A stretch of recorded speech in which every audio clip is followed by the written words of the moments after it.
Hello friends, मैं रत्न से बड़ी हाजिर हूँ एक बार फिर आप लोगों के आपके अपने चैनल अवसरवाला में। आज मैं लेकर के आया हूँ 12th की न्यूमेरिकल क्लास।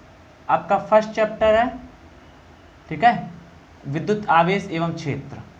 क्या है? विद्युत आवेश एवं क्षेत्र।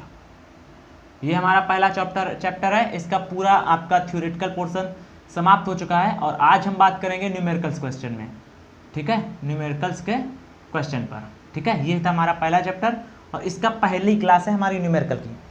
और इसमें जो हम बात करेंगे बहुत ही हाई क्वालिटी, मतलब एवरेज क्वेश्चन की बात नहीं करेंगे, हम ऐसे क्वेश्चन की बात करेंगे जो आपके बोर्ड एग्जाम के साथ साथ आपके कम्पिटेटिव एग्जाम के फिजिक्स में भी आपको क्वालिफाई करने का मौका दें, ठीक है।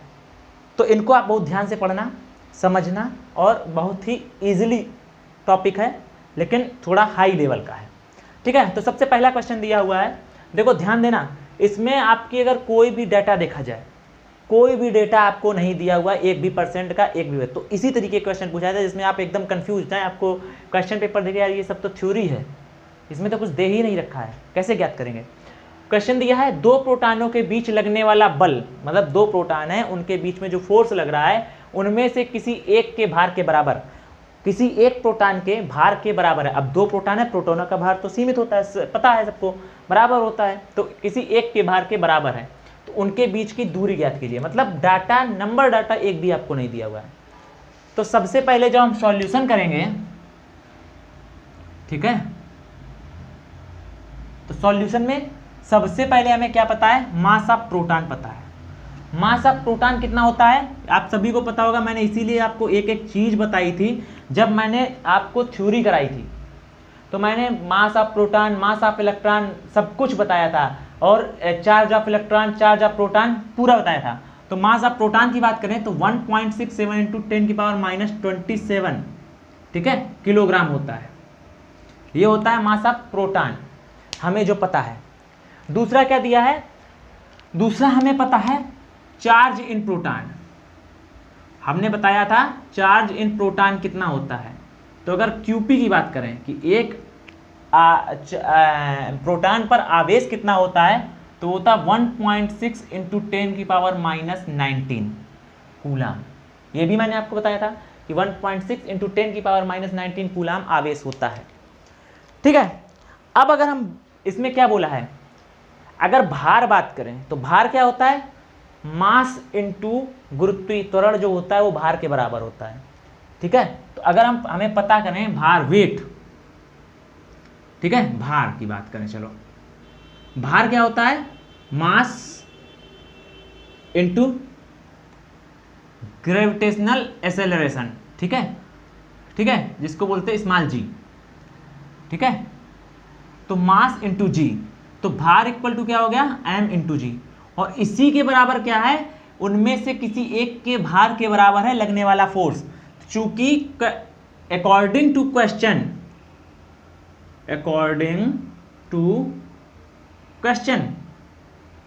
क्या बोला है? F equal to m into G. अब देख लो, तो F जो हमने कूलाम के नियम के अनुसार F इक्वल टू होता क्या है? 1/4 pi epsilon naught Q1 Q2 upon R square. अब यहाँ पर Q1 और Q2 दोनों ही प्रोटॉन हैं, तो यहाँ पर आपका क्या हो जाएगा? Q1 इक्वल टू Q2, जो कि प्रोटॉन पर जो चार्ज होता है वही होगा। तो इसकी हमने जो वैल्यू बताई थी आपको पता होगा, 9 इंटू 10 की पावर 9, कितनी? 9 इंटू 10 की पावर 9 होती है। अब ये पूरी वैल्यू उठा के इस पे रख दो, तो देखो हम डायरेक्ट इस पे वैल्यू लिखे दे रहे हैं, 9 इंटू 10 की power 9 Q1 Q2 upon R square into Q1 आपका कितना हो गया? 1.6 इंटू 10 की पावर -19 का होल स्क्वायर, क्योंकि दोनों Q हैं, अपॉन R स्क्वायर की बात करें तो R स्क्वायर आपका हमें निकालना है, is equal to m, mass of proton आपको पता है, ठीक है। मास ऑफ प्रोटॉन कितना है? 1.67 इंटू 10 की पावर -27 इंटू जी। आप मानते हैं 9.8, बट ज़्यादातर जगह आप जब क्वेश्चन सॉल्व करोगे तो 10 मान के रखोगे। अब इसको आप सॉल्व कीजिए, ठीक है, इसको आप सॉल्व करेंगे और सॉल्व करना जरूरी है। वैसे इस प्रकार के क्वेश्चन का आंसर एकदम फिक्स होता है, इसका आंसर जो आर की वैल्यू निकलेगी फिक्स होगी। इसको आप सॉल्व करेंगे, ठीक है। तो यहाँ से अगर हम देखेंगे तो R square is equal to क्या निकलेगा, 9 इंटू 10⁹ इंटू 1.6, देखो हम स्क्वायर खोले दे रहे हैं, ठीक है, 38 अपॉन, ठीक है, 1.67 ये इधर आ जाएगा इंटू 10⁻⁻27 और इंटू 10। इस 10 से इसका तो एक 10 चला जाएगा, ठीक है। सॉल्व करेंगे आप, इससे इसके पार्ट जाएंगे 27 7 34 4 38, 11 बचेगा यहाँ पर माइनस का, ओके। और 1.67 से लगभग ये चला जाएगा एक, ठीक है, कुछ पॉइंट में वैल्यू आएगी 0.08। अब यहाँ ये बचेगा तो आर स्क्वायर, तो जो आर की वैल्यू आपकी जो निकलेगी वो हमेशा इन क्वेश्चंस में फिक्स होती है, जो हमेशा 0.118, कितनी, 0.118 मीटर, ये आएगी आर की क्वेश्चन, जो आपको सॉल्व करना होगा, जो आपको सॉल्व खुद करना है और इसको सॉल्व करके निकालना। मैंने कुछ हद तक सॉल्व किया है, इसको सॉल्व करके निकालना इतनी ही आएगी, ठीक है। इस तरीके के क्वेश्चन आप अगर सॉल्व करना सीखिए, क्योंकि आप इस वैल्यू की, इसकी वैल्यू ठीक है आपको आती है, इस तरीके के क्वेश्चंस की वैल्यू आपको पता है, लेकिन जो क्वेश्चन ऐसे होंगे जिनकी वैल्यू आपको सॉल्व करनी पड़ेगी, इसलिए हैबिट डालिए सॉल्व करने की, ओके, ठीक है। तो ये क्वेश्चन इसकी स्क्रीनशॉट ले लीजिए, मैं नेक्स्ट क्वेश्चन लिखता हूँ तब तक, ठीक है। हाँ, this question is very important for you. Question number 2 क्या दिया, एक स्वतंत्र मज्जा गुटिका, बहुत ध्यान से देखना है इस क्वेश्चन को। एक स्वतंत्र मज्जा गुटिका, जिसको बोलते हैं thin ball, pith ball, pith ball, ठीक है। ए है, जिसको हमने क्या नाम दिया, ए, पिथ बॉल ए पर, जिसका द्रव्यमान 8 ग्राम है। कितना है, 8 ग्राम है। 5 इंटू 10⁸ -8 कूलाम का आवेश है, कूलाम धन आवेश है, ठीक है। अभी हम सब बताएंगे इसको।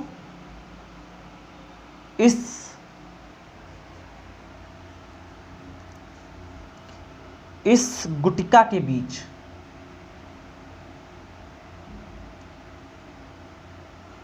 के 5 सेंटीमीटर दूरी पर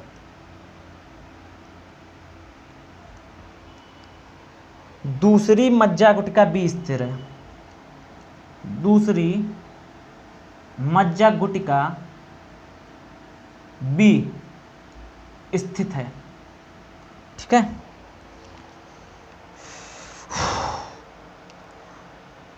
इस मज्जा गुटिका को, इस जो बी मज्जा गुटिका है, इस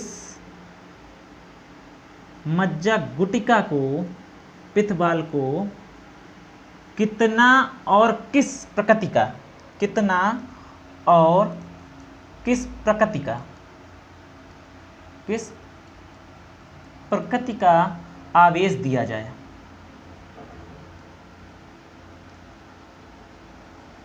कि पिथ बॉल ए, कि पिथ बॉल ए स्थिर रह सके, स्थिर रह सके, ठीक। पहले अब आपको समझाते हैं कि ये what is this pith ball, ये पिथ बॉल है क्या, ठीक है। अब हम बात करते हैं पिथ बॉल, इसके ऊपर इसको हम सॉल्व करेंगे, ठीक है। तो पहले मैं आपको क्वेश्चन की सिचुएशन समझाऊंगा, लेकिन उससे पहले आप पिथ बॉल या मज्जा गुटिका क्या होती है उसको समझो, ठीक है। ये क्या है, एक इलेक्ट्रोस्टैटिक फील्ड है, मतलब फील्ड है नहीं, ये फील्ड को आइडेंटिफाइड करने के लिए एक बॉल होता है, जिस पर एक पॉलिश चार्ज डेवलप करने के लिए, एक प्रकार की पॉजिटिव या नेगेटिव चार्ज डेवलप करने के लिए पॉलिश की जाती है, जो आपको इलेक्ट्रोस्टैटिक फील्ड का पता करने के लिए यूज़ में लाई जाती है। और मतलब सीधे सीधे अगर समझें, एक तरीके की बॉल है जिस पर पॉलिश की होती है और इसमें जिस पर आवेश होता है और जो इलेक्ट्रिक फील्ड का इलेक्ट्रिक स्टैटिक फील्ड होती है उसको पता करती है। और इसका प्रयोग जब हम कूलाम लॉ को प्रैक्टिकली प्रूव करते हैं वहाँ पर इसका यूज़ किया जाता है। ठीक है, ये था। अब देखो, अब समझने वाली बात है कि क्वेश्चन में क्या बोला है। ठीक है, उसको समझना बहुत ध्यान से, क्वेश्चन सॉल्व। इसी तरीके का क्वेश्चन है जैसे ये किया है F = mg से। ओके, इसको अगर आपने समझ लिया ना, हमने बोला क्वेश्चन की स्थिति अगर आपको समझ में आ गई तो आप क्वेश्चन अपने आप सॉल्व कर ले जाओगे। तो क्वेश्चन क्या बोला है, ध्यान से देखना। बोला है एक स्वतंत्र मज्जिका गुटका पित्त बॉल ए पर जिसका द्रव्यमान 8 ग्राम है 5 × 10 धन आवेश है। ठीक है, तो हमने मान लिया क्या है, ये हमारी एक पित्त बॉल है ए और इसका जो m है वो है 8 ग्राम, मतलब 8 × 10⁻³ किलोग्राम। ओके, इस पर क्या बोलता है, Q जो आवेश है वो कैसा है, +5 × 10⁻⁸ कूलाम। ठीक है, धन आवेश है, पॉजिटिव धन आवेश है। इस गुटिका से 5 सेंटीमीटर पर दूसरी मज्जा गुटिका B स्थित है, इससे नीचे। ठीक है, ठीक है, इससे नीचे और कितनी दूरी पर, ये है B। यहां से जो डिस्टेंस है हमने मान ली R है, वो कितनी है 5 सेंटीमीटर, मतलब 5 × 10⁻² मीटर। ओके, B स्थित है। ठीक है, इस मज्जा गुटिका को कितना और किस प्रकृति का आवेश दिया जाए, मतलब इसमें पूछा है कि इसको किस प्रकार का आवेश दिया जाए और कितना दिया जाए, प्रकृति मतलब पॉजिटिव या नेगेटिव, किस प्रकार का आवेश दिया जाए, ये पूछ रहा है। ठीक है, कि जो A है वो स्थिर बनी रहे। मतलब क्या है स्थिर रहने का मतलब, स्थिर रहने का मतलब उसने बोला है ये जो जब ऊपर स्थित है तो ये अपने भार m × g के कारण नीचे की ओर गिरेगी, और जब नीचे की ओर गिरेगी तो हम B को इस प्रकृति का आवेश दें जिसको ये प्रतिकर्षित करे ऊपर की तरफ। तो अगर ये दोनों सेम प्रकृति की हो जाएं तो समान प्रकृति के आवेश कैसे होते, प्रतिकर्षित करते हैं। तो इसको भी अगर हम प्लस आवेश दे दें, पहली बात तो प्रकृति हमारी पता चल गई, प्लस आवेश दे दें तो ये कैसे होगा, इसको उतनी ही mg के ही जितना नीचे भार लगेगा उतना ही हम अगर नीचे से फोर्स लगाएं, प्रतिकर्षण फोर्स, तो ये अपनी जगह पे स्थिर बनी रहेगी। तो इस प्रतिकर्षण फोर्स इधर से लगेगा जब ये +q आवेश होगा नीचे भी, और कितना होगा, जितना प्रतिकर्ष भार होगा, अगर उतना ही बल इधर से जिस भार के कारण ये गिर रही है, अगर उतने ही मान का हम फोर्स इधर से प्रतिकर्षण लगा दें तो वो वहीं पर स्थिर है। भाई हमने इसको दीवार को ऐसे धक्का दिया, हम 10 यूनिट का दे रहे हैं, वो रिफ्लेक्ट कर रही क्योंकि वो उधर से भी इतना दे रही, वो उधर से ज़्यादा दे देगी तो हम गिर जाएंगे, हम इधर से ज़्यादा दे देंगे तो दीवार गिर जाएगी। मतलब दोनों बराबर कर रहे हैं तो 0 हो रहा। तो इधर से जितना प्रतिकर्षण बल लग रहा है अगर उतना ही भार हो जाए तो ये अपनी जगह पर क्या बनी रहेगी, स्थिर बनी रहेगी। ठीक है, इतनी चीज आई कंफर्म, समझ में आई, नहीं आई, आ गई। ठीक, चल दिया। मतलब +q आवेश, प्रकृति तो हमें पता चल गई, +q आवेश होगी। ठीक, अब F जितने से ये प्रतिकर्षित करेगा वह किसके बराबर होगा, भार के बराबर। ठीक है, तो इसलिए क्या होगा, इसलिए F = m × g हो गया। और F की वैल्यू हम वहीं रख दें, क्या रख दें, 1/4πε0 की वैल्यू हो गई 9 × 10⁹। ठीक है, अब ये हो गया अगर हम इसको QA मान लें और इसको QB मान लें, तो ये A1 और ये 2, तो QA की वैल्यू हमारी हो गई 5 × 10⁻8 इंटू Q2, तो QB हमें ज्ञात करना है अपान R²। तो R² की वैल्यू हमारी कितनी है, 5 × 10⁻² और का होल स्क्वायर। हमें निकालना क्या है, QB। तो QB = अगर हम यहाँ से लिख लें तो क्या हो जाएगा, 9 × 10⁹। ठीक है, यहाँ पे इक्वल, सॉरी, ठीक है, अभी और होगा यहाँ पे is equal to M G, M G की वैल्यू तो और रखो ना, एम हो गया 8 इंटू 10⁻³ इंटू G10। अब यहाँ से जो क्यू बी आएगा वो निकालो, तो यहाँ से 8 3 10 5 5 10⁻⁴, ओके। ये और ये पक्षांतरों क्या है, इधर क्यू बी इधर रह गया, ये पूरा जाएगा नीचे 10⁹ इंटू 5 10⁻⁸। अब देखो इस 5 से ये 5 कैंसिल, अब देखो 4 और 3 7, ठीक है, और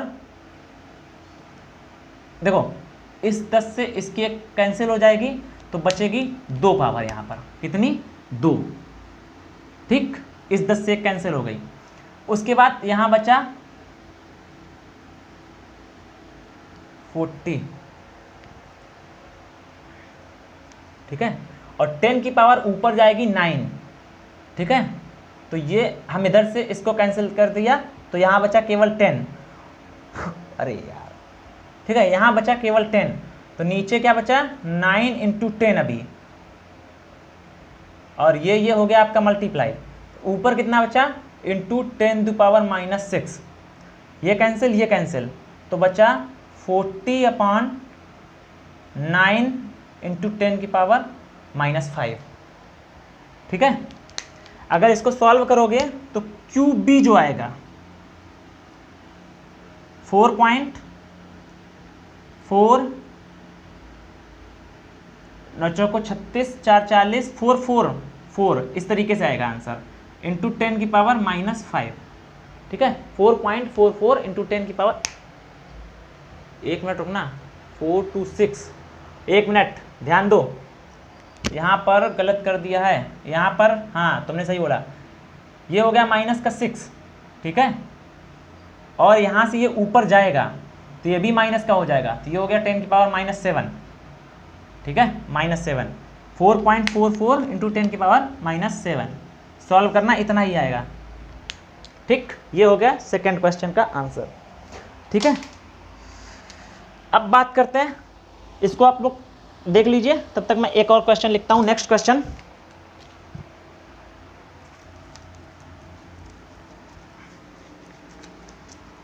इस तरीके से आपको क्वेश्चन बड़े आसानी से सॉल्व हो जाएंगे। देखो क्वेश्चन दिया है, 2 बिंदु आवेशों का योग 7 माइक्रोकूलाम है, ठीक है, जब वे मुक्त आकाश में,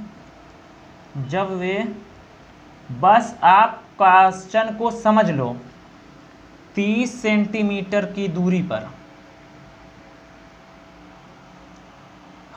होते हैं,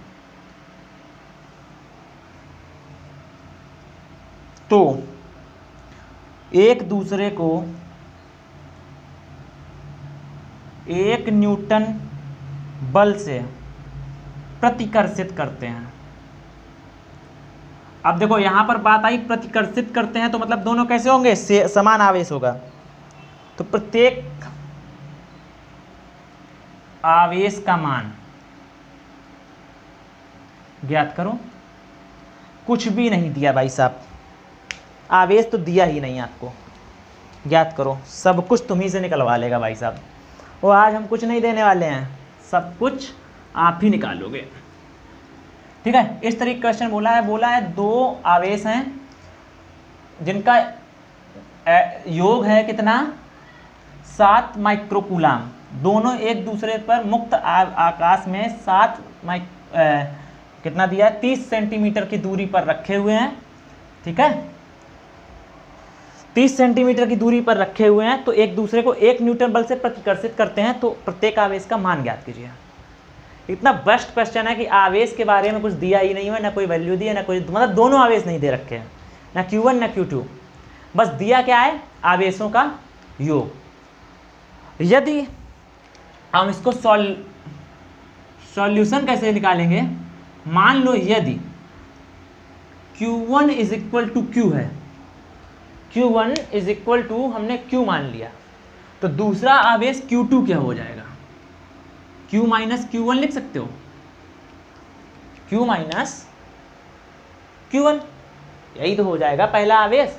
पहला आवेश अगर Q1 is equal to Q है, तो दूसरा आवेश Q में से अगर Q1 हटा दें तो हमारा Q2 निकल आएगा। ठीक है,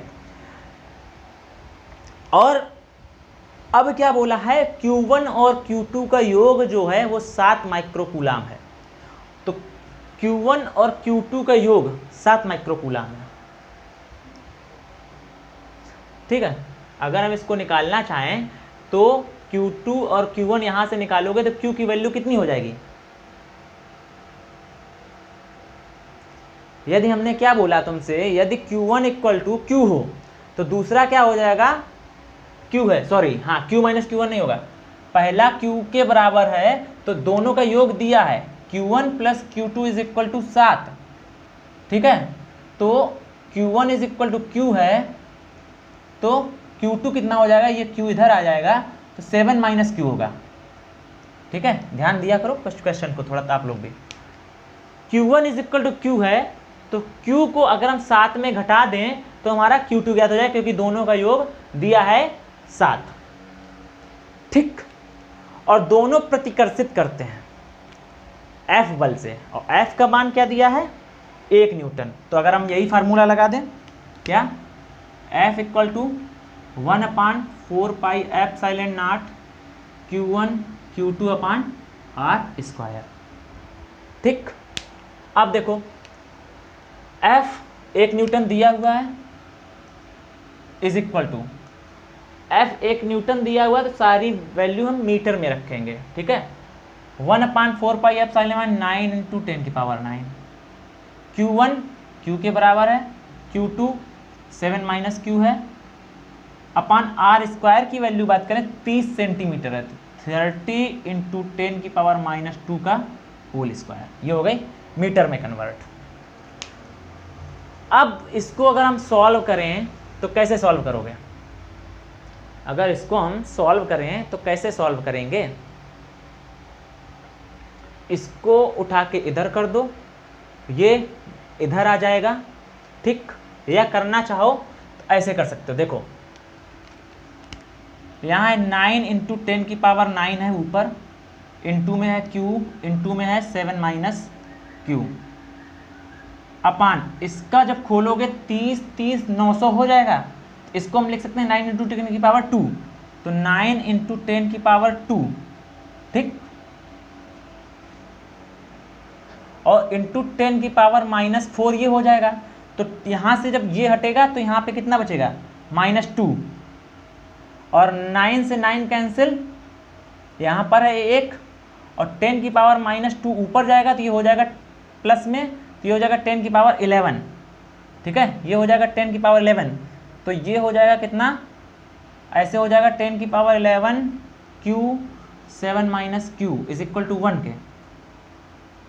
ठीक है, तो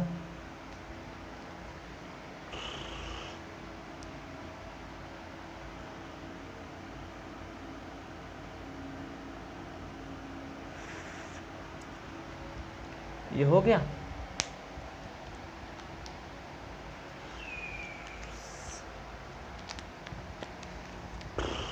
कहीं पे कुछ गड़बड़ हो गया, इसको दोबारा सॉल्व करें। गड़बड़ क्या हुआ देखना पड़ेगा, रुक जाओ, इसको सॉल्व कर लेते हैं एक बार फिर से, कहीं कुछ लग रहा है मुझे गड़बड़ हुआ है। ठीक है, अगर हुआ हो तो आप लोग देखना। देखो 9 into 10 to power 9 into Q, इसको अगर हम मल्टीप्लाई कर दें अंदर 7Q माइनस Q स्क्वायर है, अपान 900 इंटू 10 की पावर -4 हो गया। ठीक है,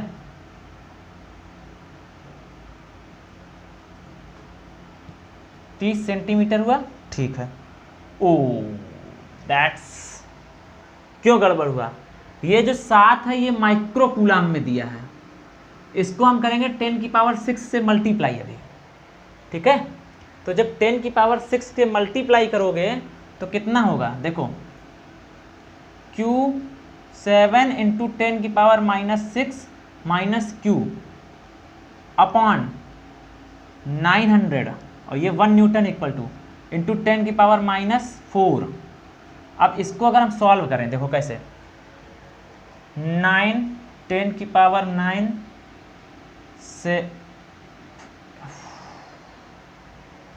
इसको, लेकिन हम पहले सॉल्व कर लो यहीं से।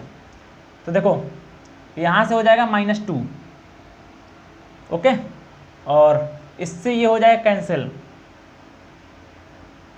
ठीक। तो ये कितना हो जाएगा 7q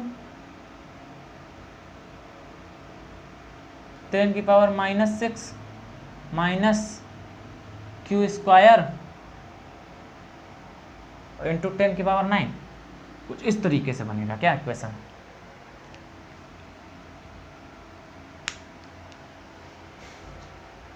Q1 की वैल्यू Q2 की वैल्यू 7 - q, तो 7 इंटू 10 की पावर -6 हो गया, ठीक है, सही है, ठीक है। तो यहाँ पे क्या आया, इतना आ गया।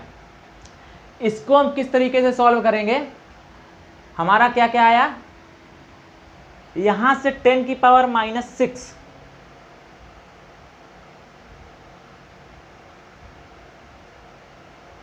क्योंकि ये भी अगर ये भी माइक्रो कूलाम में है तो देखो इधर और होगा एक चीज, क्या ये भी माइक्रो कूलाम में है, इंटू 10 की पावर -6 इसका भी हो जाएगा, तो इसमें भी हो जाएगा, इधर ऐसा होगा, ये है इंटू 10 की पावर -6 इधर होगा क्योंकि इधर है माइक्रो कूलाम में, ठीक, ये है। तो इधर देखो 10 की पावर -6 और 10 की पावर -9, तो ये कितना बचा 10 की पावर -3, 10 की पावर -3, समझ में आया। ये जो इधर 7 - q इंटू 10 की पावर 6 इस तरीके से होगा, तो 10 की पावर 9 और 10 की पावर -6 हो गया इधर, तो बचा 10 की पावर 3 इंटू q और 7 - q इज इक्वल टू, अब ये 10 की पावर -2 उधर अगर हम ट्रांसफर कर दें, ठीक है, क्या बचा 10 की पावर -2, समझ में आ रहा है, ठीक। तो इधर हमने कर दिया 10 की पावर -2, ठीक, ओके। अब देखो अगर काटना चाहो तो इससे भी कट जाएगा ना, रुको 10 की पावर -2 अगर हम यहाँ माइनस कर दें तो इससे ये कैंसिल, 10 की पावर -1 यहाँ बचेगा, 10 की पावर -1 इज इक्वल टू 1, ये है 10 की पावर -1 इज इक्वल टू 1, ठीक है। 10 की power -1 7q minus q square, ठीक है, इज इक्वल टू 1। अब अगर हम इसको पक्षांतर कर दें, क्या कर दें, पक्षांतर कर दें, तो हो जाएगा q स्क्वायर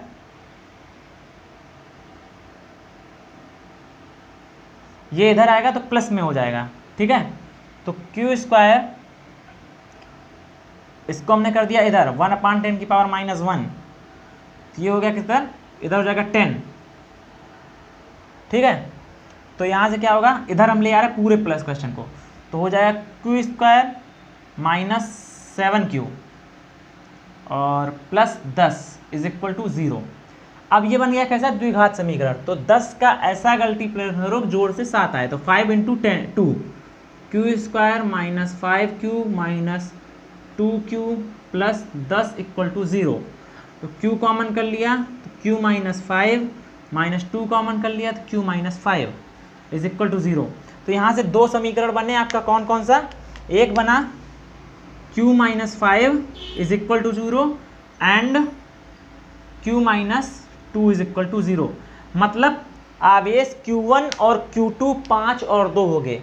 यदि if q1 equal to 5 then q2 equal to 2 and q2 equal to 2 q1 is equal to 2 then q2 is equal to 5। दोनों का योग भी 7 आ रहा, थोड़ा सॉल्व करने में थोड़ी प्रॉब्लम आई है, अगर समझ में आया तो आप अपनी तरफ से सॉल्व करेंगे तो समझ में आ जाएगा। ठीक है, एक क्वेश्चन और देखते हैं इसका। थोड़ा कंफ्यूजन हो गया सॉल्व करने में, ठीक है, आप लोग सॉल्व करेंगे समझ में आ जाएगा जब अपने हाथ से करेंगे।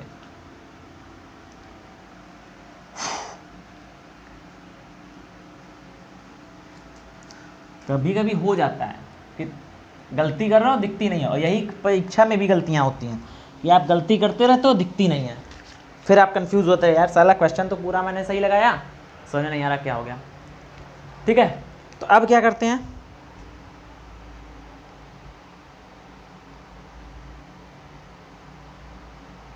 ठीक है, आज की क्लास यहीं पे समाप्त करते हैं, नेक्स्ट क्लास में मिलते हैं।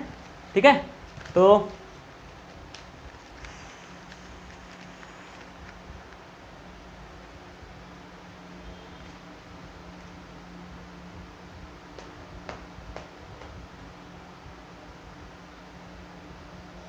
ठीक है, नेक्स्ट क्लास में मिलते हैं। चलिए, और इसी के आगे हम कंटिन्यू करेंगे, तो मिलते हैं नेक्स्ट क्लास में। जय हिंद, जय भारत, वंदे मातरम।